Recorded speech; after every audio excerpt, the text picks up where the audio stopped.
O veneno tinha gosto de canela e mel. Irônico, não é mesmo? Como algo tão doce poderia carregar dentro de si a morte. Mas eu descobri isso da pior forma possível, vendo meu próprio marido convulsionar na minha frente, depois de beber o chá que estava destinado a mim. Meu nome é Teresa Cavalcante, tenho 61 anos, e essa é a história de como descobri que minha própria nora queria me assassinar. Tudo começou numa manhã aparentemente comum de domingo, 15 de março. Era o aniversário de 40 anos do meu filho Roberto, e toda a família havia se reunido na minha casa em Ribeirão Preto para comemorar. A casa estava cheia de alegria. Ou pelo menos era o que eu pensava. Meus 3 filhos estavam presentes. Roberto com sua esposa Juliana, Marina com o marido dela e meu caçula Diego, ainda solteiro. Os netos corriam pelo quintal, enchendo o ambiente com suas risadas inocentes. Eu havia passado a madrugada toda preparando o almoço especial. Nos meus 61 anos de vida, sempre fui conhecida na família como a matriarca que mantinha todos unidos. Depois que enviuvei há 5 anos, quando perdi meu querido Antônio... Não, espera. Antônio é meu atual marido. Perdão, às vezes me confundo com as emoções. Antônio é meu segundo marido, um homem maravilhoso de 68 anos com quem me casei há 3 anos, após ficar viúva do pai dos meus filhos. Antônio sempre foi muito carinhoso comigo e com minha família. Trabalhamos juntos, construindo um pequeno patrimônio. Ele tinha uma oficina mecânica próspera e eu administrava uma pequena loja de roupas femininas no centro da cidade. Juntos, conseguimos economizar cerca de 850 mil ao longo dos anos, dinheiro que pretendíamos deixar para os filhos e que usávamos para ajudar a família sempre que necessário. Juliana, minha nora, sempre foi peculiar. Uma mulher de 35 anos, loira, com olhos verdes que às vezes pareciam esconder algo sombrio. Ela havia se casado com Roberto há 8 anos, e desde o início nossa relação foi tensa. Ela sempre demonstrou uma certa frieza comigo, como se eu fosse um obstáculo em sua vida. Mas eu tentava manter a harmonia familiar. Afinal, ela era a mãe dos meus 2 netos mais novos. Naquela manhã, depois do almoço farto, todos estavam na sala conversando quando Juliana se ofereceu para preparar um chá para a digestão. "Deixa que eu preparo, sogra", disse ela com um sorriso que não chegava aos olhos. "A senhora já fez tanto hoje, merece descansar." Achei estranho, pois ela nunca havia demonstrado essa gentileza antes, mas atribuí à ocasião especial do aniversário do Roberto. Ela voltou da cozinha carregando uma bandeja com 2 xícaras fumegantes, uma para mim e outra para Antônio. "Chá de camomila com mel e canela", anunciou ela, estendendo a primeira xícara para mim. "Especial para a senhora." Foi nesse momento que algo dentro de mim despertou. Uma intuição feminina, talvez. O sorriso dela era forçado demais, e seus olhos... Havia algo predatório naqueles olhos verdes. Ela estava ansiosa, observando cada movimento meu com uma intensidade perturbadora. "Que gentileza, querida", respondi, pegando a xícara. O aroma era realmente delicioso. Canela, mel e camomila se misturavam perfeitamente. Mas enquanto ela se dirigia até Antônio para entregar a segunda xícara, minha mente trabalhava rapidamente. Lembrei-me de conversas sussurradas que havia escutado entre ela e Roberto nas últimas semanas. Discussões sobre herança, sobre o testamento que Antônio e eu havíamos feito recentemente. Lembrei-me do olhar ganancioso dela quando mencionamos que pretendíamos viajar para a Europa e gastar parte das nossas economias. Quando Juliana saiu da sala, supostamente para buscar açúcar, agi por instinto. Rapidamente, troquei as xícaras com Antônio. Ele me olhou confuso, mas não questionou. "Prefiro a sua, amor", sussurrei com um sorriso nervoso. Antônio deu o primeiro gole e inicialmente sorriu. "Está delicioso mesmo", comentou. Mas em menos de 2 minutos, seu rosto começou a mudar. Primeiro, uma expressão de confusão. Depois, suas mãos começaram a tremer violentamente. "Teresa, eu não estou me sentindo bem", murmurou ele, e então começou a convulsionar. Foi nesse momento que Juliana voltou à sala e viu a cena. Seus olhos se arregalaram de horror, não pela condição de Antônio, mas pela compreensão do que havia acontecido. "O que você fez?", gritou ela desesperada, esquecendo-se completamente de manter a farsa. Eu a encarei com toda a calma que consegui reunir naquele momento de terror e respondi: Seu chá estava delicioso, querida. E foi assim que descobri que minha própria nora havia tentado me assassinar. Se você está gostando dessa história chocante, não esqueça de curtir este vídeo e se inscrever no canal para não perder os próximos capítulos. Deixe também um comentário me contando de onde você está assistindo e que horas são aí na sua cidade. Sua participação é muito importante para mim. O silêncio que se seguiu ao meu comentário foi ensurdecedor. Antônio estava no chão, convulsionando, enquanto eu e Juliana nos encarávamos numa batalha silenciosa de olhares. Roberto e os outros familiares correram para socorrer Antônio, gritando por uma ambulância, mas eu não conseguia tirar os olhos do rosto pálido e desesperado da minha nora. "Alguém chama o SAMU!" gritou Roberto desesperado, enquanto segurava a cabeça do padrasto. Marina estava chorando, e Diego tentava manter as crianças longe da cena terrível que se desenrolava na nossa sala. Juliana permanecia imóvel, como uma estátua de sal, seus olhos verdes fixos em mim com uma mistura de ódio e pânico. Ela sabia que eu sabia, e eu sabia que ela sabia que eu sabia. Era um jogo mortal de revelações silenciosas. "Como você descobriu?" sussurrou ela, tão baixo que apenas eu conseguia ouvir, enquanto o caos tomava conta da sala. "Intuição de mãe", respondi, mantendo minha voz firme apesar do tremor interno. "E o fato de você nunca ter demonstrado um pingo de gentileza comigo em 8 anos de casamento com meu filho." Os paramédicos chegaram em 15 minutos, que pareceram horas. Antônio foi rapidamente estabilizado e levado para o Hospital das Clínicas. Graças a Deus, eu havia percebido a tempo. Se ele tivesse bebido a xícara inteira, talvez não tivesse sobrevivido. No hospital, enquanto aguardávamos notícias, decidi confrontar Roberto sobre sua esposa. Puxei-o para um canto do corredor, longe dos outros. "Filho, precisamos conversar sobre Juliana." Comecei, mas ele me interrompeu imediatamente. "Mãe, não é hora para suas questões com minha esposa. Antônio está internado. É exatamente por isso que precisamos conversar." Explodi, perdendo a paciência que havia mantido por horas. "Seu padrasto está internado porque sua esposa tentou me envenenar." Roberto me olhou como se eu tivesse enlouquecido. "Que absurdo é esse, mãe? Juliana preparou um chá para a senhora. Foi só um mal-estar do Antônio." "Roberto, escuta bem o que estou dizendo." Segurei seus braços com firmeza. "Juliana colocou veneno no meu chá. Se eu não tivesse trocado as xícaras, estaria morta agora." Meu filho balançou a cabeça, recusando-se a acreditar. "Mãe, a senhora está em choque. Juliana jamais faria uma coisa dessas. Vocês têm seus desentendimentos, mas isso que está dizendo é loucura." Foi nesse momento que percebi como Juliana havia sido esperta. Ela havia construído uma imagem perfeita diante do marido, enquanto reservava sua verdadeira face apenas para mim. Quantas vezes, ao longo dos anos, ela havia me tratado mal quando estávamos sozinhas, apenas para se transformar na nora perfeita quando Roberto aparecia. "Filho, me responde uma coisa", insisti. "Nas últimas semanas, Juliana não tem perguntado sobre nosso testamento? Sobre o dinheiro que eu e Antônio economizamos?" Roberto hesitou por um momento. Vi em seus olhos que havia tocado em algo verdadeiro.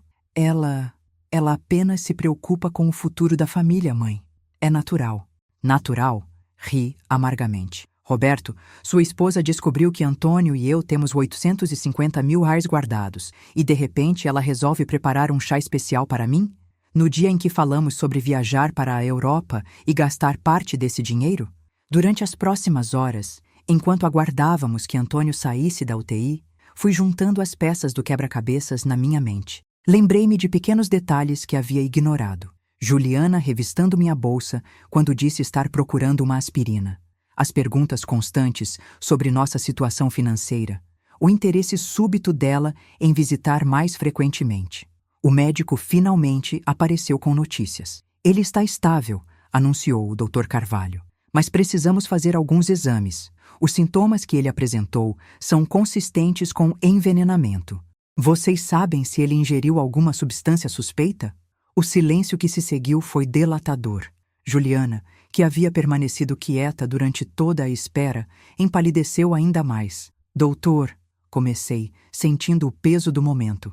"Acredito que meu marido possa ter ingerido algo tóxico acidentalmente. Gostaria que fosse feito um exame toxicológico completo." "Claro, senhora. Vamos investigar isso detalhadamente." Quando o médico se afastou, Juliana finalmente se aproximou de mim. Seus olhos não mostravam mais o pânico, mas uma frieza calculista que me fez tremer. Você não tem como provar nada, disse ela baixinho. E mesmo que suspeite de alguma coisa, quem vai acreditar em você? Uma mulher de 61 anos, estressada, que acabou de ver o marido passar mal? Você subestima uma mulher da minha idade, querida, respondi, mantendo minha voz calma. Não chegamos até aqui sendo ingênuas. Foi nesse momento que tomei uma decisão que mudaria tudo.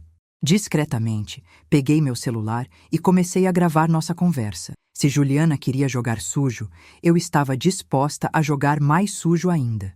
Diga-me uma coisa, Juliana, continuei, provocando-a propositalmente. O que exatamente você colocou no chá?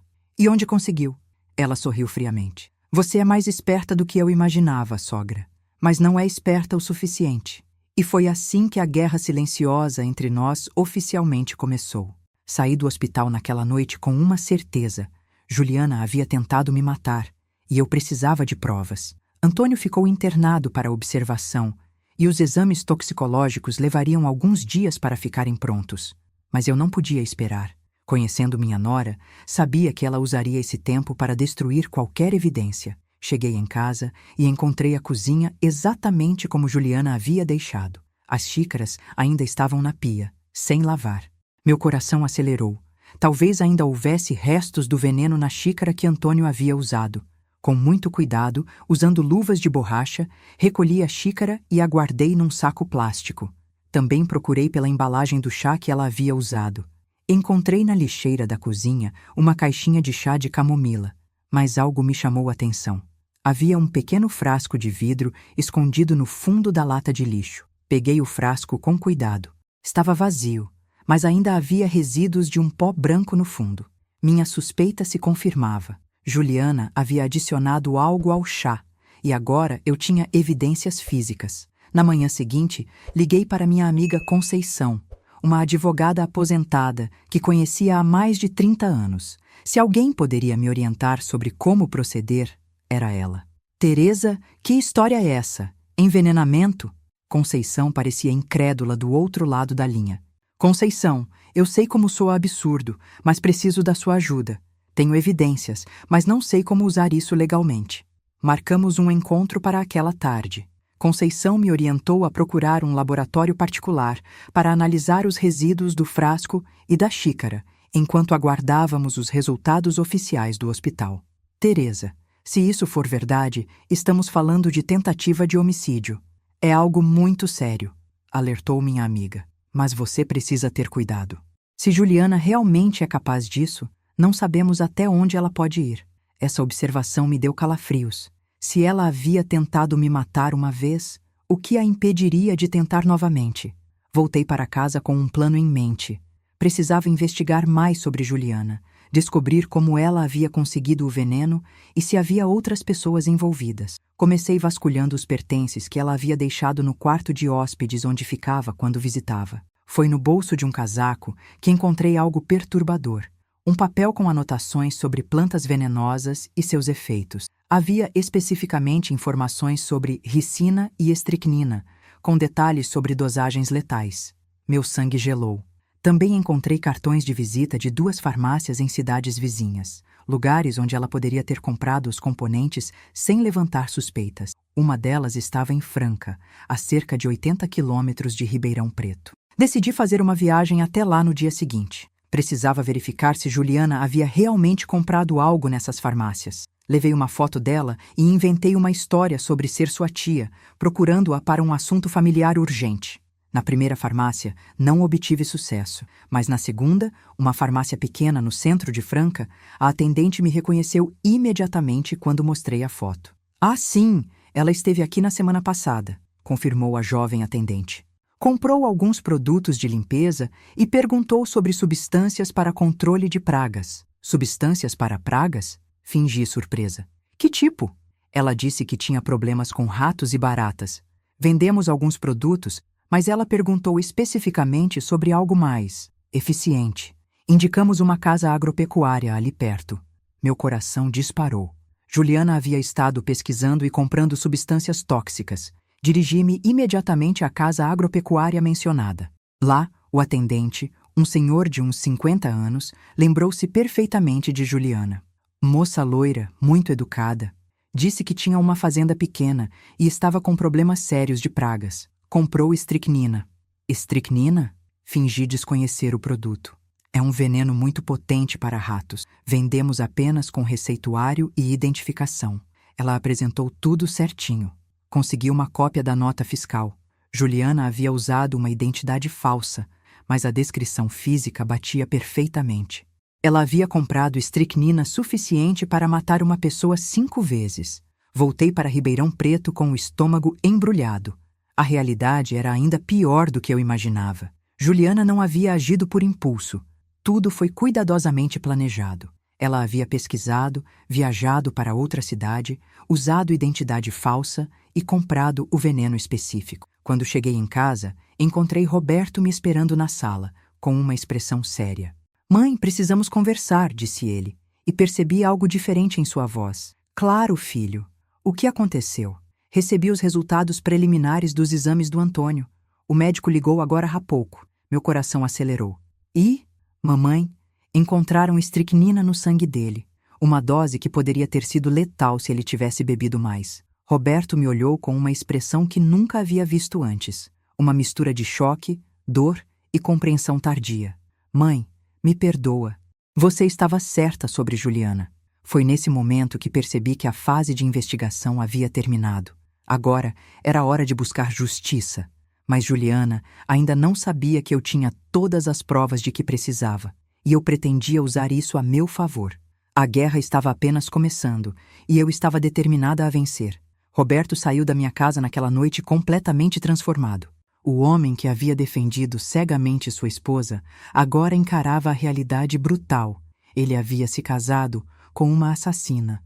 Concordamos que ele não contaria nada para Juliana ainda. Precisávamos de uma estratégia. "Mãe, eu não consigo acreditar", dizia ele, passando as mãos pelos cabelos. 8 anos de casamento, 2 filhos. Como eu não percebi quem ela realmente era? "Filho, pessoas como Juliana são especialistas em manipulação", respondi, tentando consolá-lo. "Ela mostrava apenas o que você queria ver."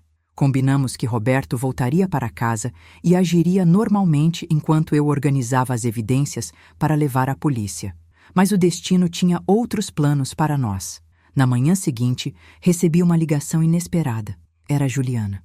"Sogra, preciso falar com a senhora. Posso ir aí em casa?" Meu sangue gelou. Por que ela quereria me procurar? Seria para tentar novamente? Ou talvez para tentar me convencer de que tudo havia sido um mal-entendido? "Claro, querida. Estarei esperando", respondi, mantendo minha voz calma. Imediatamente liguei para a Conceição e pedi para ela vir até minha casa. Também configurei meu celular para gravar tudo. Se Juliana queria uma conversa, eu estava preparada. Ela chegou ao meio-dia, usando um vestido azul marinho e um sorriso forçado. Conceição já estava comigo, escondida no quarto dos fundos, pronta para ser minha testemunha. "Como está o Antônio?" perguntou Juliana, como se realmente se importasse. "Melhorando. Obrigada por perguntar", respondi friamente. "O médico disse que foi envenenamento."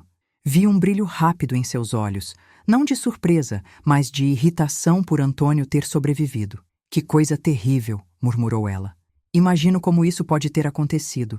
"Eu também estou curiosa sobre isso", respondi, me sentando de frente para ela na sala. "Especialmente considerando que o veneno encontrado no sangue dele foi estricnina." Juliana empalideceu ligeiramente, mas manteve a compostura. "Estricnina? Nossa, nunca nem ouvi falar dessa substância. É interessante que você diga isso", continuei, tirando do bolso a nota fiscal que havia conseguido na casa agropecuária. "Porque alguém usando seu nome comprou exatamente essa substância em Franca na semana passada." O silêncio que se seguiu foi tenso. Juliana olhou para o papel e vi suas mãos tremendo ligeiramente. Isso é impossível. Eu nunca estive em Franca." "Ah, mas esteve sim", insisti, mostrando-lhe as anotações sobre plantas venenosas que havia encontrado em seus pertences, e também fez uma pesquisa bem detalhada sobre venenos. Foi nesse momento que a máscara de Juliana finalmente caiu.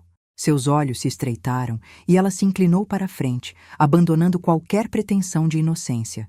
Você é mais esperta do que eu imaginava, sogra, disse ela, sua voz agora fria e calculista. Mas de que adianta tudo isso? Você acha que alguém vai acreditar numa velha contra mim? Uma velha? Ri amargamente. Querida, você subestima o poder de uma mulher de 61 anos que lutou a vida inteira para construir o que tem. E o que você tem mesmo? Perguntou ela com desdém. Uma casa velha? Um marido quase caduco e algum dinheiro no banco? Vocês são obstáculos no caminho do verdadeiro potencial da nossa família. Nosso dinheiro? Você quer dizer? Corrigi. Os 850 mil que tanto cobiça. Juliana riu friamente. Roberto é meu marido. Quando vocês dois morrerem, tudo será nosso mesmo. Eu apenas acelerei o processo. Senti um calafrio percorrer minha espinha. Ela não estava apenas admitindo a tentativa de assassinato, estava revelando um plano maior. E quanto ao Antônio? Ele também estava no seu plano? Antônio foi um acidente feliz, respondeu ela com uma crueldade que me chocou. Se ele morresse também, seria menos uma pessoa para dividir a herança. Foi nesse momento que percebi que estava lidando com uma sociopata. Juliana não demonstrava nenhum remorso, nenhuma emoção, além da irritação por ter sido descoberta. Sabe qual é o seu problema, sogra? Continuou ela, se levantando e caminhando pela sala. Você pensa que ainda está no controle, mas a verdade é que você já deveria estar morta. E você pensa que ainda pode me intimidar, respondi, me levantando também. Mas se engana. Tenho todas as provas do que você fez e você vai pagar por isso. Juliana sorriu maliciosamente. Provas? Que provas? Uma nota fiscal com um nome falso? Algumas anotações? Você acha que isso é suficiente? Foi então que ela cometeu seu grande erro. Irritada com minha resistência, deixou escapar informações que não deveria. Além do mais, continuou ela, mesmo que você vá à polícia, como vai provar que fui eu quem colocou o veneno no chá? Não há câmeras na sua cozinha, não há testemunhas. É a sua palavra contra a minha. Você tem razão, admiti, fingindo derrota. Não há testemunhas. Exato. Ela sorriu triunfante. Exceto pelo fato de que esta conversa toda está sendo gravada, completei, mostrando meu celular. E minha amiga na advogada está ouvindo tudo do quarto dos fundos. O rosto de Juliana se transformou numa expressão de horror absoluto. Foi nesse momento que Conceição saiu do quarto, com seu próprio celular gravando. Juliana, disse Conceição calmamente. Como advogada, devo informá-la de que acabou de confessar tentativa de homicídio em gravação. Sugiro que permaneça em silêncio e contate um advogado. Mas Juliana não permaneceu em silêncio. Em vez disso, partiu para cima de mim numa fúria descontrolada, gritando que eu havia destruído sua vida. Foi Conceição quem a conteve e chamou a polícia. E foi assim que minha nora foi presa na minha própria sala, berrando ameaças e juras de vingança. Enquanto assistia os policiais levando-a algemada, senti uma mistura de alívio e tristeza. Alívio por estar viva e por ter conseguido provas. Tristeza pelo que isso significaria para Roberto e as crianças. Mas a batalha estava longe de terminar. Juliana havia mostrado sua verdadeira face e eu sabia que ela não desistiria facilmente. A prisão de Juliana foi apenas o começo de uma batalha legal que se estenderia por meses. Ela foi indiciada por tentativa de homicídio, mas conseguiu fiança de 50 mil reais, pagos pelos pais dela que vieram de São Paulo assim que souberam do escândalo. Roberto estava destruído. Em questão de dias, sua vida havia virado de cabeça para baixo. Não apenas descobrira que sua esposa havia tentado assassinar sua mãe, mas agora enfrentava a realidade de explicar tudo para os filhos de 6 e 4 anos. Mãe, o que eu vou dizer para as crianças?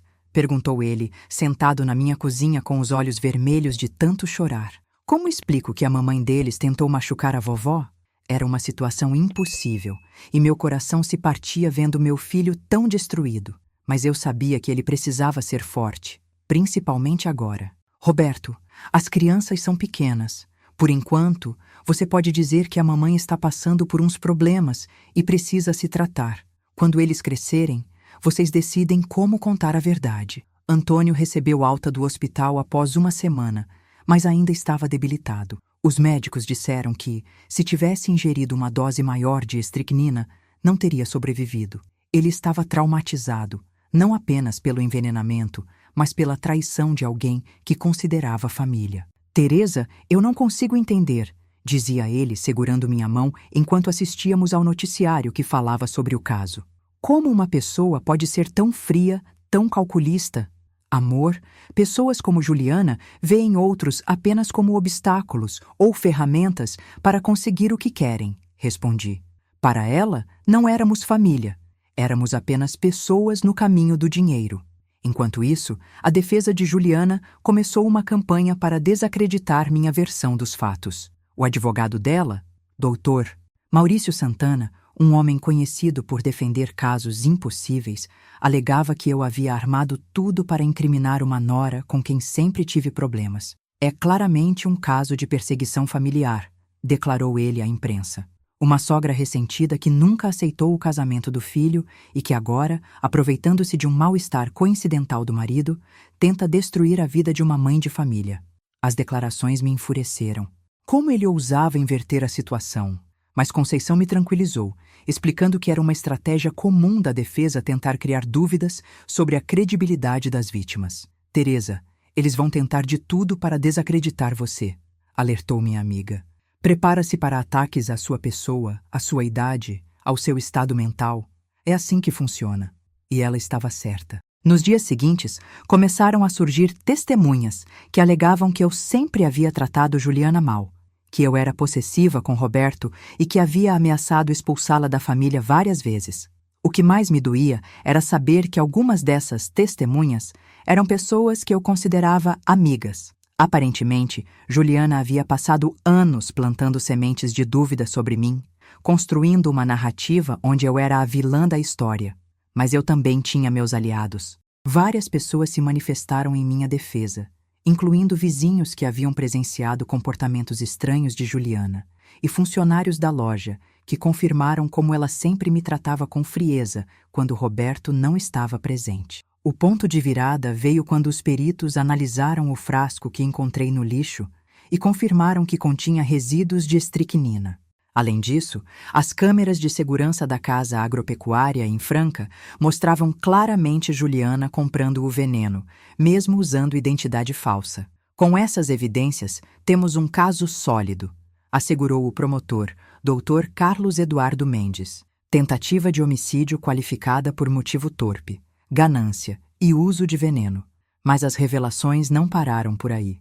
Durante a investigação mais aprofundada, a polícia descobriu que Juliana havia pesquisado sobre venenos na internet usando o computador de casa. O histórico de navegação mostrava buscas detalhadas sobre como envenenar alguém sem deixar rastros e dose letal de estricnina. Mais chocante ainda foi a descoberta de que ela havia contratado um seguro de vida de R$ 200 mil para Roberto apenas 2 meses antes da tentativa de envenenamento, sem ele saber. Quando questionada sobre isso, ela alegou que queria proteger a família, mas ficou claro que era parte de um plano maior. Ela estava preparando um plano para se livrar de todos nós, comentou Antônio, ainda em choque com as revelações. Primeiro você, depois eu, e quem sabe até mesmo Roberto. A investigação também revelou que Juliana havia tentado convencer Roberto a colocar pressão em nós para que alterássemos nosso testamento. Ela queria que deixássemos tudo diretamente para Roberto, alegando que seria mais simples e que nós éramos muito velhos para administrar tanto dinheiro. Ela chegou a sugerir que vocês fossem para um asilo, confessou Roberto numa de nossas conversas, claramente envergonhado. Disse que seria melhor para a saúde de vocês ter cuidados profissionais. Cada nova revelação pintava um quadro ainda mais sombrio da pessoa que Juliana realmente era. Não se tratava apenas de ganância. Era uma sociopatia completa, uma incapacidade total de ver outras pessoas como seres humanos com direito à vida e dignidade. O julgamento foi marcado para 6 meses depois da prisão. Durante esse tempo, Juliana ficou em liberdade condicional, proibida de se aproximar de mim, de Antônio e de nossa casa. Mas isso não a impediu de tentar outras formas de intimidação. Começaram a chegar telefonemas anônimos no meio da noite, cartas sem assinatura na caixa de correio com ameaças veladas e até mesmo pedras sendo jogadas nas janelas da minha casa durante a madrugada. Isso tem o dedo dela, afirmou o investigador particular que contratamos com recomendação de Conceição. Ela quer intimidar vocês para que desistam da acusação. Mas se Juliana pensava que conseguiria me amedrontar, estava muito enganada. Cada tentativa de intimidação apenas fortalecia minha determinação de vê-la punida pelos seus crimes. Foi durante esse período que descobri algo que mudaria completamente o rumo do caso. Vasculhando os pertences que Juliana havia deixado na nossa casa, encontrei um diário escondido no forro de uma bolsa velha. As anotações eram perturbadoras. Juliana havia documentado seus pensamentos sobre nossa família durante anos, referindo-se a mim como a velha bruxa e a Antônio como o velho senil. Mais chocante ainda eram os planos detalhados de como se livrar dos estorbos e acelerar o processo natural. Uma entrada particularmente arrepiante, datada de 3 meses antes da tentativa de envenenamento, dizia: "Não aguento mais fingir que gosto dessa família. T e A são velhos demais para gastar tanto dinheiro em viagens idiotas. É hora de tomar uma atitude. Roberto nunca vai ter coragem de fazer o que precisa ser feito." Outra entrada, de apenas uma semana antes do incidente, era ainda mais explícita. "Encontrei o veneno perfeito. Estricnina se mistura bem com chá doce. Vai parecer acidente ou mal súbito. Velhos morrem assim mesmo." Quando mostrei o diário para o promotor, seus olhos se arregalaram. "Isso é uma confissão completa, Dona Teresa.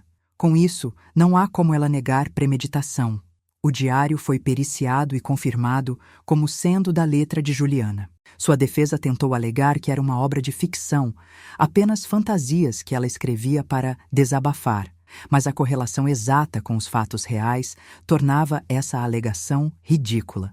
Enquanto nos preparávamos para o julgamento, Roberto tomou uma decisão difícil, mas necessária. Pediu o divórcio e a guarda total dos filhos. Não podia mais confiar que Juliana não representava um perigo também para as crianças.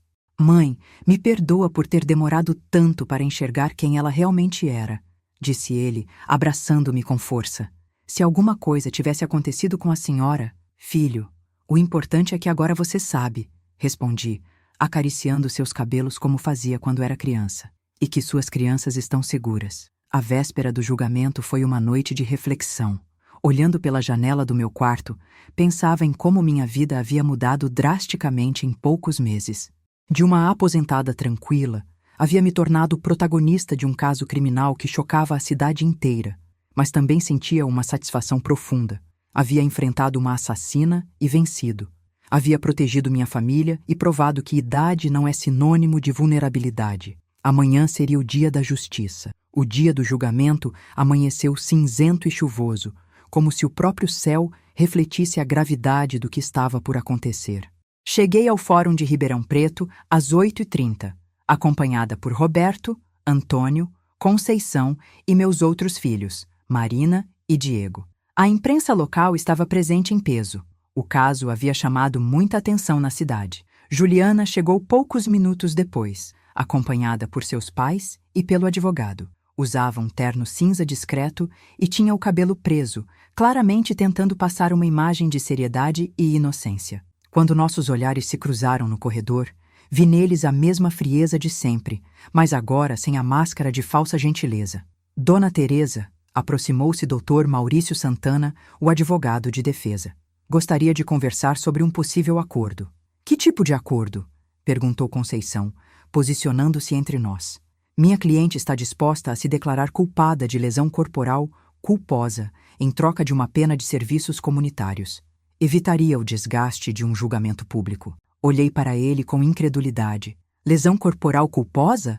Sua cliente tentou me assassinar de forma premeditada."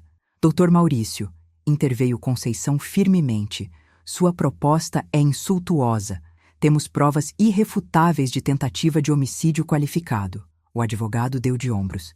Era apenas uma tentativa de poupar todos os envolvidos de mais sofrimento. Às 9h, o julgamento começou. O juiz, Dr. Arnaldo Ferreira, um homem de cerca de 55 anos, conhecido por sua rigorosidade, abriu a sessão explicando os procedimentos ao júri popular, composto por 7 pessoas. O promotor, Dr. Carlos Eduardo Mendes, fez a acusação inicial de forma magistral. Apresentou o caso de forma cronológica, desde as suspeitas iniciais até a descoberta do diário, pintando um quadro claro e detalhado da premeditação e frieza de Juliana. Senhores jurados, disse ele, vocês vão ouvir sobre uma mulher que, movida pela ganância, planejou friamente assassinar uma idosa de 61 anos que sempre a acolheu como filha. Uma mulher que pesquisou venenos, viajou para outra cidade para comprá-los, usou identidade falsa e executou seu plano durante uma celebração familiar. Em seguida, foi a vez da defesa. Dr. Maurício tentou pintar Juliana como uma mãe de família desesperada, vítima de uma sogra possessiva e manipuladora. Minha cliente, argumentou ele, é uma jovem mãe que sempre foi alvo de perseguições por parte da família do marido. O que aconteceu foi um mal-entendido trágico, transformado em acusação criminal pela imaginação de uma senhora que nunca aceitou o casamento do filho. Quando chegou minha hora de depor, senti o peso de todos os olhares sobre mim, mas estava preparada. Durante 1 hora, relatei detalhadamente os acontecimentos daquele domingo fatal, a descoberta das evidências e todos os comportamentos suspeitos que havia observado em Juliana ao longo dos anos. Senhora Teresa, perguntou o Dr. Maurício durante o contra-interrogatório, é verdade que a senhora sempre teve problemas com a ré? Sempre percebi uma frieza da parte dela, mas jamais imaginei do que ela seria capaz, respondi calmamente. Não é verdade que a senhora ameaçou expulsá-la da família diversas vezes? Isso é mentira. Sempre tentei manter a harmonia familiar, mesmo quando ela me desrespeitava. A senhora não acha conveniente demais ter intuído trocar as xícaras exatamente no momento em que havia veneno? Essa pergunta me irritou profundamente. Doutor, intuição de mãe e de mulher experiente não é conveniente, é sobrevivência. Quando você vive 61 anos, aprende a ler pessoas. O momento mais impactante veio quando o promotor apresentou o diário de Juliana. Leu trechos em voz alta para o júri e viu os rostos das pessoas se contorcendo de choque e repulsa conforme ouviam as palavras frias e calculistas da ré. Não aguento mais fingir que gosto dessa família, leu o promotor. É hora de tomar uma atitude. Juliana permanecia impassível, mas seus pais estavam visivelmente abalados. Vi a mãe dela chorando silenciosamente enquanto ouvia os planos da filha para cometer assassinato. Roberto foi chamado para depor e, com a voz embargada, contou como havia sido manipulado por anos, sem perceber. Juliana sempre soube exatamente o que dizer para me convencer de qualquer coisa, disse ele. Agora percebo que ela me usou como ferramenta para chegar mais perto da família e do patrimônio dos meus pais. O perito que analisou a estricnina confirmou que a quantidade encontrada no frasco seria suficiente para matar 3 pessoas adultas. O farmacêutico de Franca identificou Juliana positivamente, mesmo ela tendo usado identidade falsa. Mas o golpe final veio quando o promotor apresentou evidências que nem eu conhecia.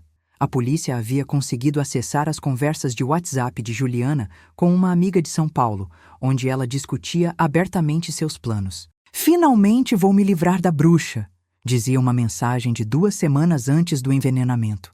Já sei como fazer parecer natural. Você tem certeza disso, Ju? É muito arriscado, respondia a amiga. Relaxa, são só 2 velhos. Quem vai suspeitar? E depois que eles morrerem, vamos ter mais de 800 mil para fazer o que quisermos. O silêncio no tribunal era sepulcral.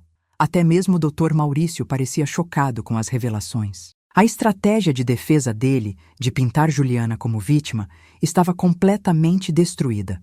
Durante seu depoimento, Juliana tentou negar tudo, alegando que as evidências haviam sido plantadas e que o diário era uma obra de ficção. Mas sua frieza e falta de emoção genuína contrastavam dramaticamente com o choro e desespero que havia demonstrado quando foi descoberta. Por que a senhora compraria estricnina em Franca usando identidade falsa se não tinha más intenções? Perguntou o promotor. Eu nunca estive em Franca, mentiu ela descaradamente, mesmo com as câmeras de segurança provando o contrário. E as conversas no WhatsApp falando sobre se livrar da bruxa eram apenas fantasias, momentos de raiva. Todo mundo fala coisas que não pensa quando está irritado. Mas o júri não estava comprando suas explicações. Vi nos rostos deles a mesma repulsa que eu sentia desde o primeiro dia.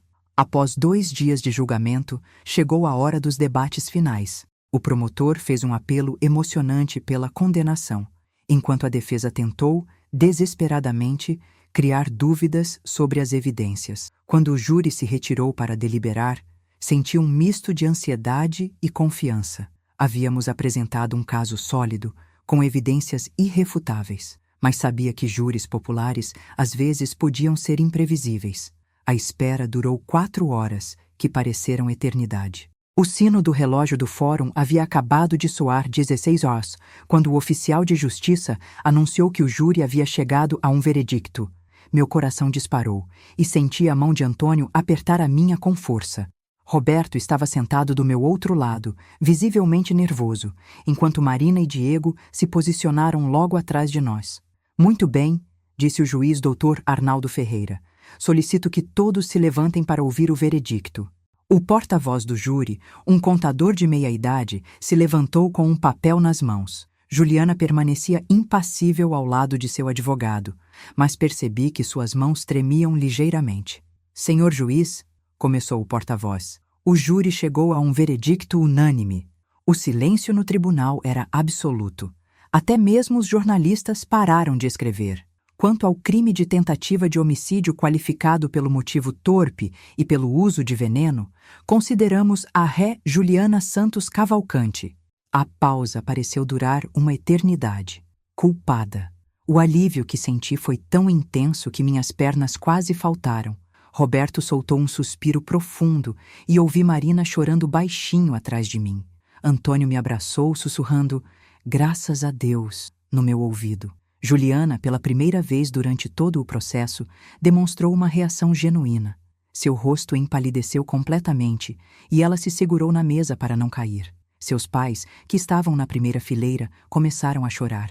O juiz pediu silêncio e procedeu à leitura da sentença. Juliana Santos Cavalcante, disse ele com voz firme, tendo sido considerada culpada pelo júri do crime de tentativa de homicídio qualificado e considerando a gravidade dos fatos, a premeditação demonstrada, o motivo torpe e a frieza com que agiu, condeno-a à pena de 14 anos de reclusão em regime inicialmente fechado. 14 anos. Juliana ficaria presa por 14 anos. Senti uma satisfação profunda, uma sensação de que finalmente a justiça havia sido feita. Mas o juiz não havia terminado. Além disso, continuou, determino o pagamento de indenização por danos morais no valor de 200 mil reais à vítima, senhora Teresa Cavalcante, e 150 mil ao senhor Antônio Cavalcante, pela violência psicológica sofrida. 350 mil de indenização. Era mais do que eu havia esperado e certamente ajudaria a cobrir os custos emocionais e financeiros de todo esse pesadelo. Doutor, Maurício tentou um último recurso. Meritíssimo, solicito que minha cliente permaneça em liberdade durante o recurso que pretendemos interpor. Negado, respondeu o juiz secamente. A gravidade do crime e o risco de fuga justificam a prisão imediata. Foi então que Juliana finalmente perdeu a compostura. Quando os policiais se aproximaram para levá-la algemada, ela começou a gritar. Isso é injusto! Eu não tentei matar ninguém. Essa velha armou tudo contra mim. Apontou o dedo para mim, com ódio puro nos olhos. Você destruiu minha família. Meus filhos vão crescer sem a mãe por causa da sua paranoia. Juliana, gritei de volta, levantando-me da cadeira. Seus filhos vão crescer sabendo que a mãe deles é uma assassina, e a culpa disso é só sua.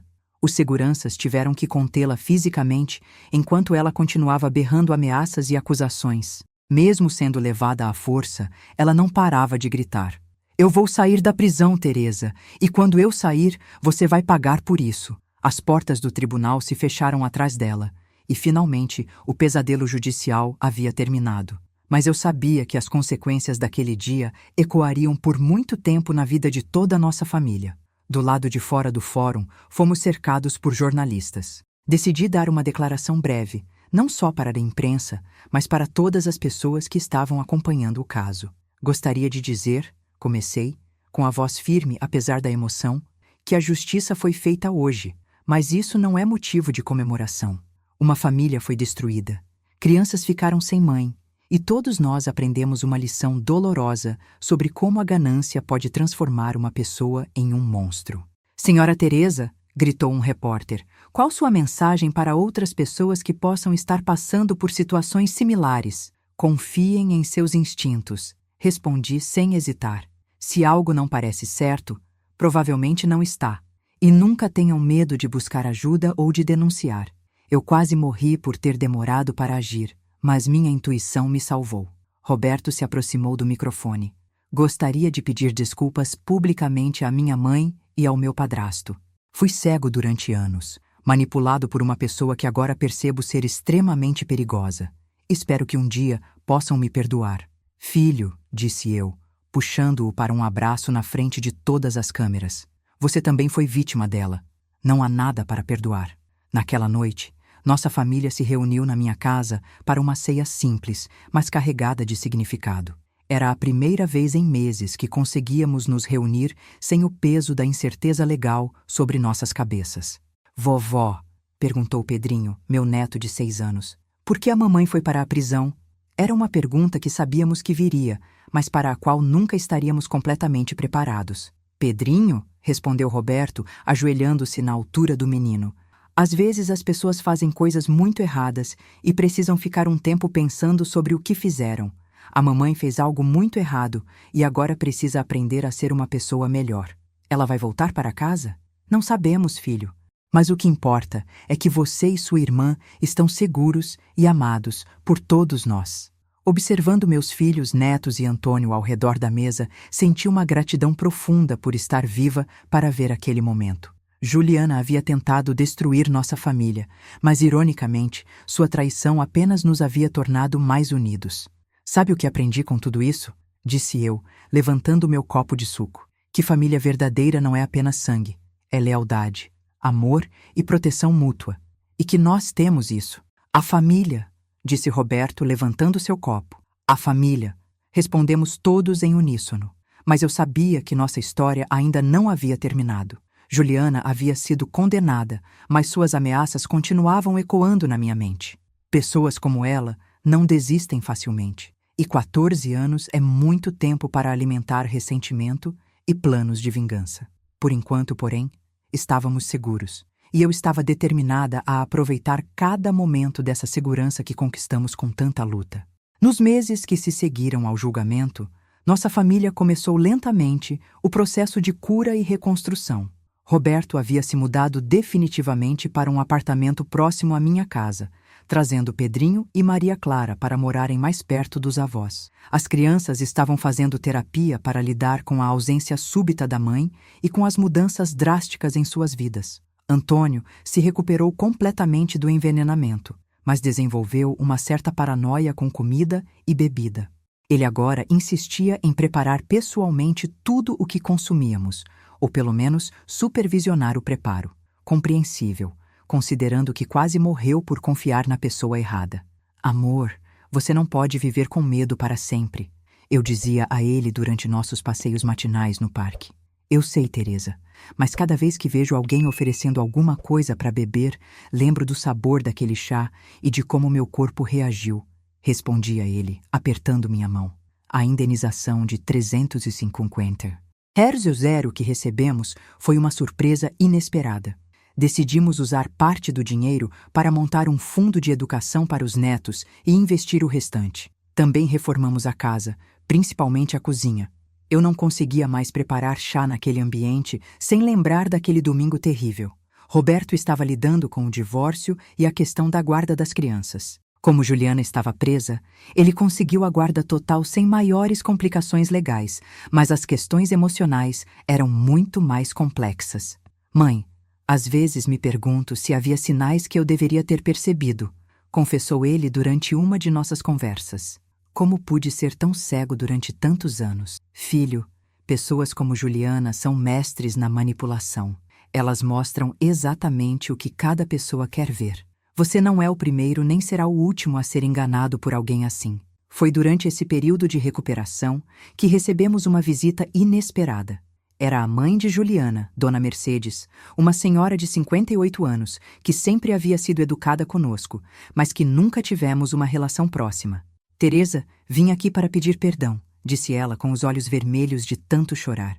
Eu sei que isso não vai apagar o que minha filha fez, mas preciso que saiba que nunca imaginei do que ela seria capaz. Convidei-a para entrar e tomar um café. Antônio ficou visivelmente desconfortável, mas respeitou minha decisão. Mercedes, você não tem culpa pelos crimes da sua filha, disse eu, servindo o café que Antônio havia preparado sob supervisão rigorosa. Mas eu tenho sim, insistiu ela. Olhando para trás, percebo que sempre mimei demais a Juliana. Ela nunca ouviu um não na vida. Sempre conseguia tudo o que queria com chantagens emocionais. Eu criei um monstro. Dona Mercedes então me contou coisas sobre Juliana que me fizeram entender melhor o tipo de pessoa com quem estávamos lidando. Aparentemente, desde criança, ela demonstrava comportamentos preocupantes. Quando tinha 8 anos, matou o gato da vizinha com veneno de rato porque o bichinho havia arranhado ela, contou a mãe, com a voz embargada. Na época, achamos que foi acidente, mas agora... E na adolescência? Sempre arrumava confusão na escola, mas conseguia convencer os professores de que era vítima. Teve uma época que uma colega dela foi expulsa injustamente por algo que Juliana havia feito, mas ela deixou a menina levar a culpa. Era um padrão que se repetia desde a infância. Juliana havia aprendido desde cedo a manipular situações para se beneficiar, mesmo que isso prejudicasse outras pessoas. Por que está me contando isso? Perguntei. Porque tenho medo, respondeu Dona Mercedes, olhando diretamente nos meus olhos. Juliana me ligou da prisão semana passada. Ela não demonstrou nenhum arrependimento, nenhuma consciência do que fez. Pelo contrário, parece mais furiosa do que nunca. Meu sangue gelou. O que exatamente ela disse? Que vocês iriam pagar por ter destruído a vida dela. Que 14 anos passam rápido e que ela vai usar esse tempo para planejar como se vingar. Antônio, que havia ficado em silêncio até então, se levantou bruscamente. Isso é uma ameaça direta. Vamos comunicar à polícia. Já comuniquei, disse Dona Mercedes, mas eles disseram que, como ela está presa, não há muito o que fazer além de documentar. Passamos o resto da tarde conversando sobre medidas de segurança. Dona Mercedes sugeriu que instalássemos câmeras de segurança ao redor da casa e que considerássemos nos mudar para outro local quando Juliana fosse libertada. 14 anos é muito tempo, ponderei.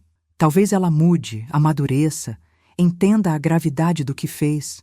Dona Mercedes balançou a cabeça tristemente. Teresa, você não conhece minha filha como eu conheço.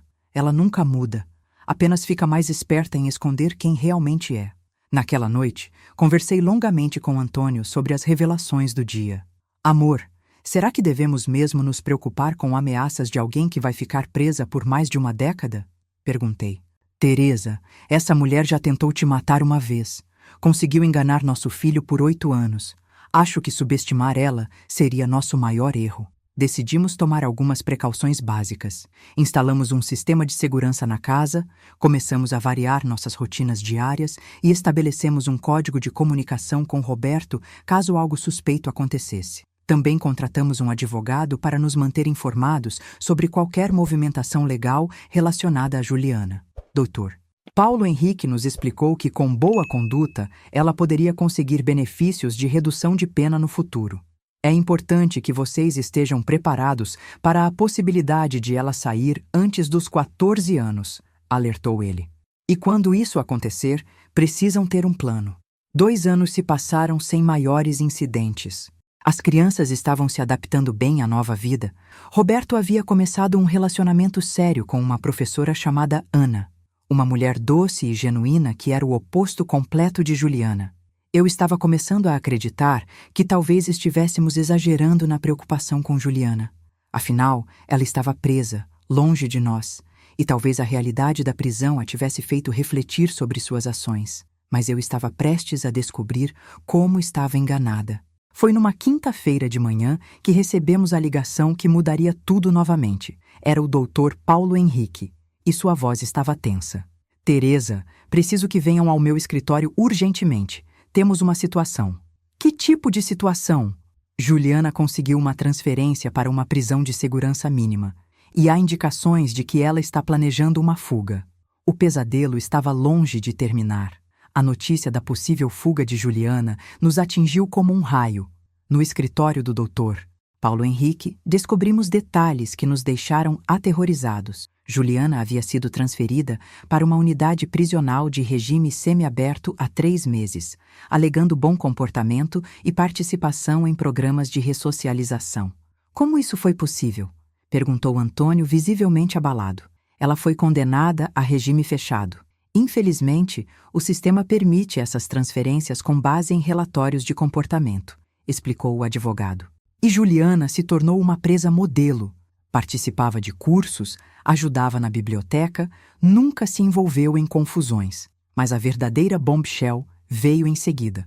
Um detento que havia sido solto recentemente procurou a polícia com informações preocupantes. Segundo ele, Juliana havia usado seu tempo na prisão não para se redimir, mas para aperfeiçoar seus planos de vingança. Ela conversava com outras detentas sobre como acertar as contas com vocês, relatou o doutor. Paulo Henrique, lendo o depoimento. Aparentemente, ela conseguiu contatos no mundo do crime e estava planejando uma fuga para janeiro do próximo ano. Janeiro? Mas isso é daqui a 2 meses, exclamei. Exato. E há mais. Ela teria conseguido dinheiro de uma conta offshore que ninguém sabia que existia. Aparentemente, ela desviou fundos da empresa do Roberto antes de ser presa. Roberto empalideceu. Que empresa? Que dinheiro? Lembra daquela consultoria em marketing digital que ela abriu no seu nome 3 anos atrás? Aparentemente, ela estava lavando dinheiro através dessa empresa. A cada revelação, ficava mais claro que nunca havíamos conhecido verdadeiramente Juliana. Ela não era apenas uma assassina movida pela ganância. Era uma criminosa profissional que havia usado nossa família como fachada para suas atividades ilegais. Quanto dinheiro estamos falando? Perguntou Roberto com a voz trêmula. Aproximadamente 500 mil, respondeu o advogado.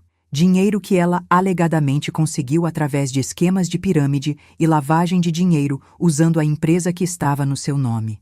Roberto colocou as mãos na cabeça, desesperado. Meu Deus, eu posso ser processado por isso. Calma, filho.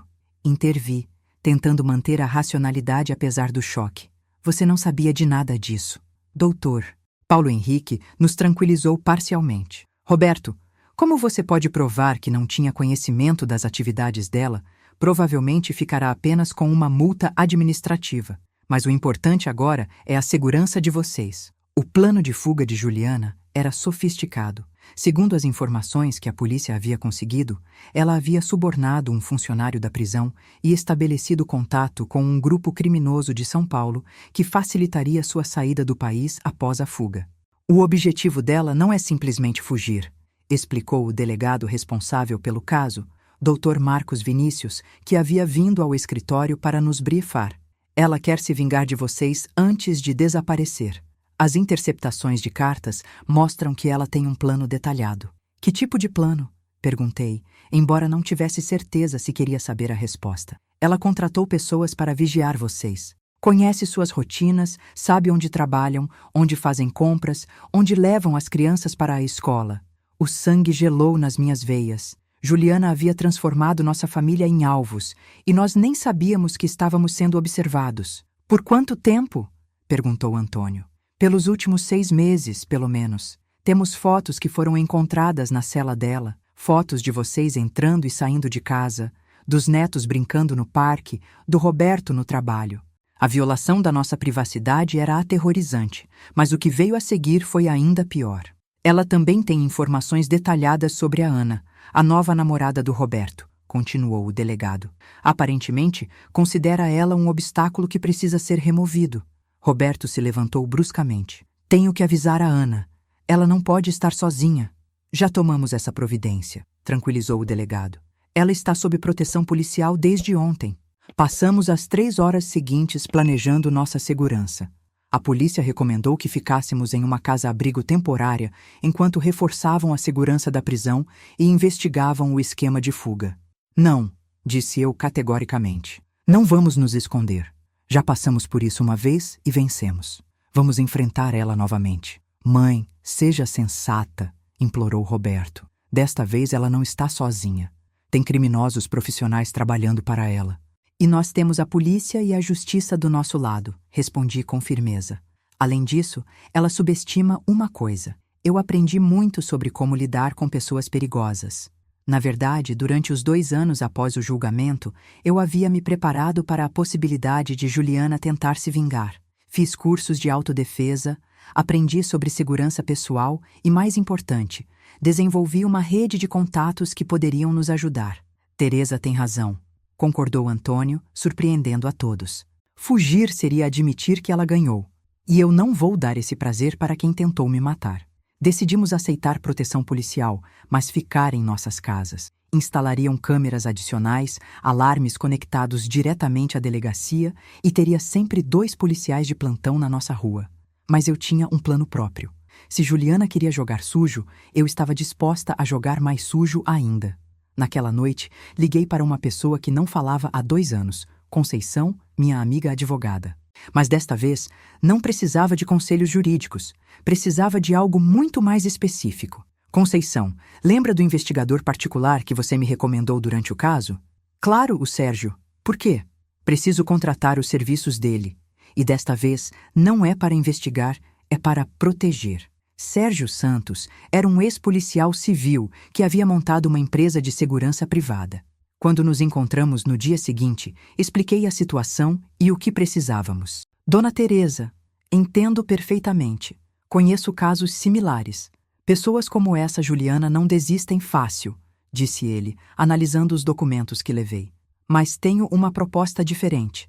Que tipo de proposta? Em vez de apenas nos defendermos, vamos antecipar os movimentos dela.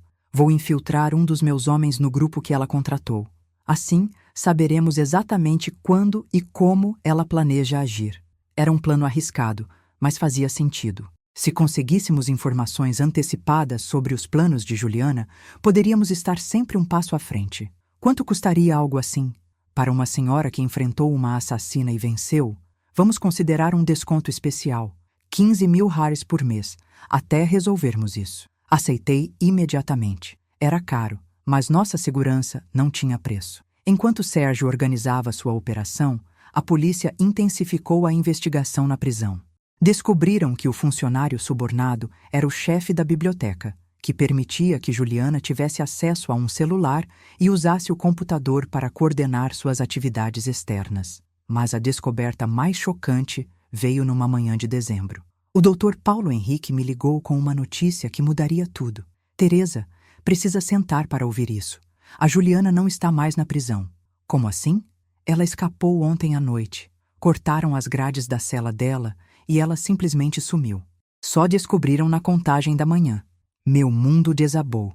Depois de meses de preparação e planejamento, Juliana havia conseguido fugir e agora estava livre para executar seus planos de vingança. Onde ela pode estar? Não sabemos. Mas, Teresa, isso muda tudo. Agora ela é uma fugitiva perigosa e vocês estão em perigo real. Desliguei o telefone com as mãos tremendo. Juliana estava livre e eu sabia que não descansaria até conseguir se vingar de todos nós.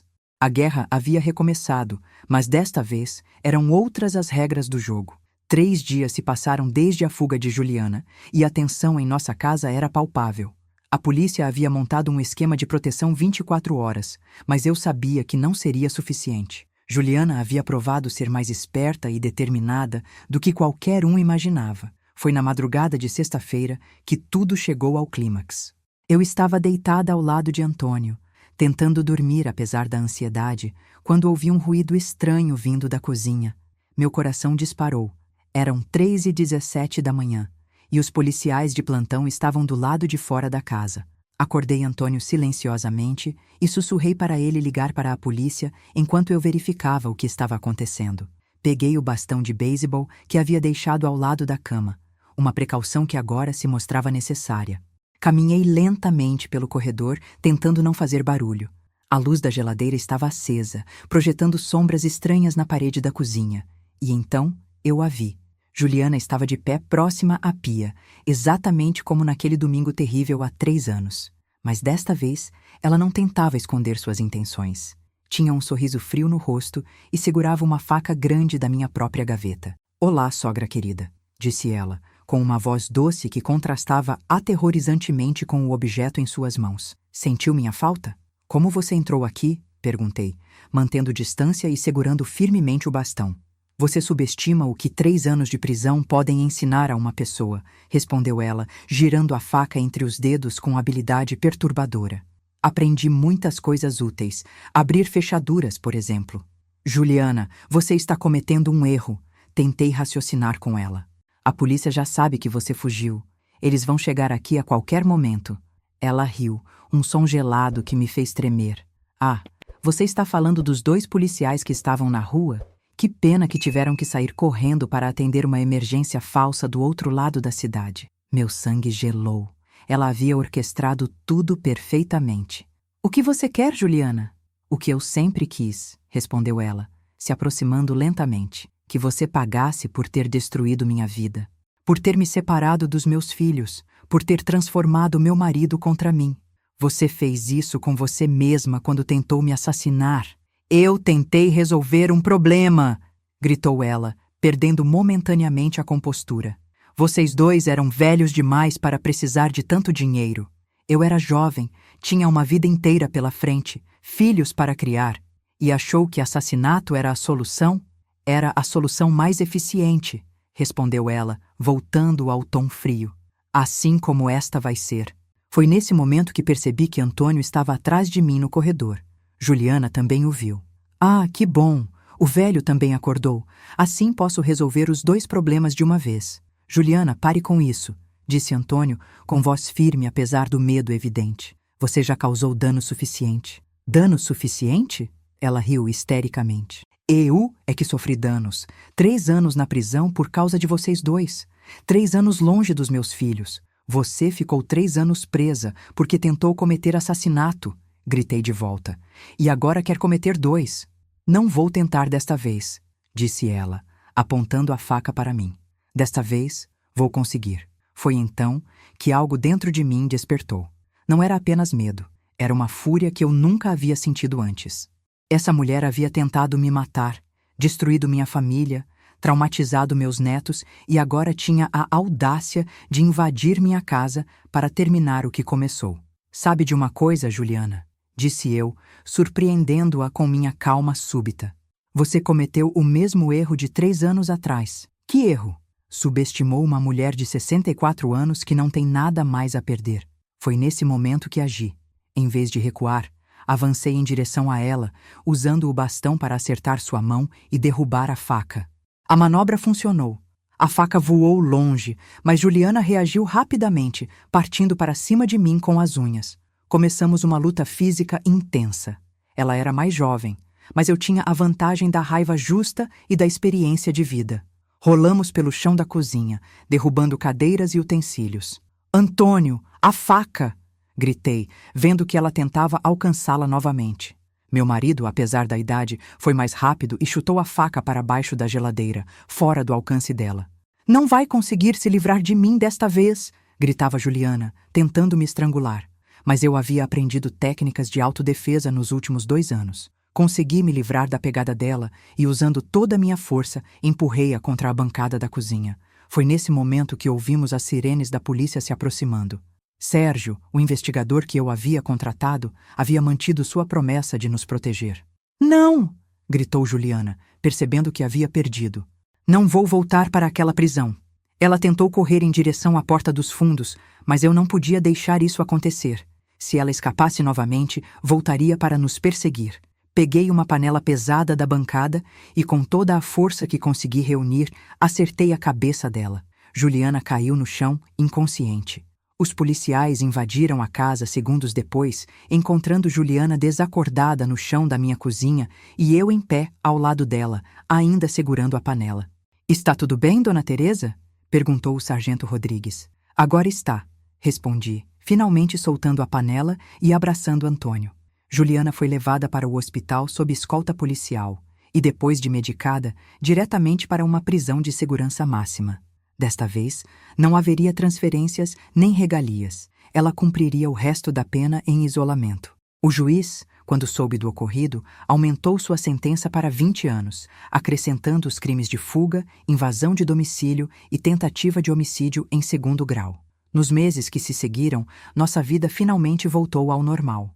Roberto se casou com Ana, que havia se mostrado uma mulher corajosa durante toda a crise. As crianças, que inicialmente ficaram abaladas ao saber que a mãe havia tentado machucar a avó novamente, começaram a entender que ela realmente era uma pessoa perigosa da qual precisavam ficar longe. Hoje, 2 anos depois daquela noite terrível, posso dizer que vencemos. Juliana continua presa, sem possibilidade de liberdade condicional pelos próximos 15 anos. Roberto refez sua vida com Ana, e eles me deram mais 2 netos. Antônio se recuperou completamente do trauma e voltou a confiar nas pessoas. E eu?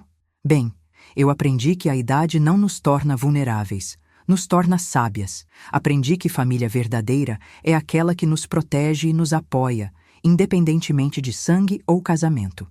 E aprendi que, às vezes, precisamos lutar para defender o que amamos. Se você chegou até aqui na minha história, saiba que ela é um testemunho de que nunca devemos desistir de buscar justiça. Que nunca devemos ignorar nossos instintos quando algo parece errado, e que a força de uma família unida pode vencer qualquer adversidade. Obrigada por terem acompanhado minha jornada até aqui. Se esta história tocou vocês de alguma forma, deixem um like no vídeo e se inscrevam no canal para mais histórias de superação. E não esqueçam de comentar me contando de onde estão assistindo e que horas são aí na cidade de vocês. Adoro saber que pessoas do Brasil inteiro acompanham essas histórias de vida. Lembrem-se, nunca subestimem o poder de uma mulher determinada a proteger sua família. Até a próxima história.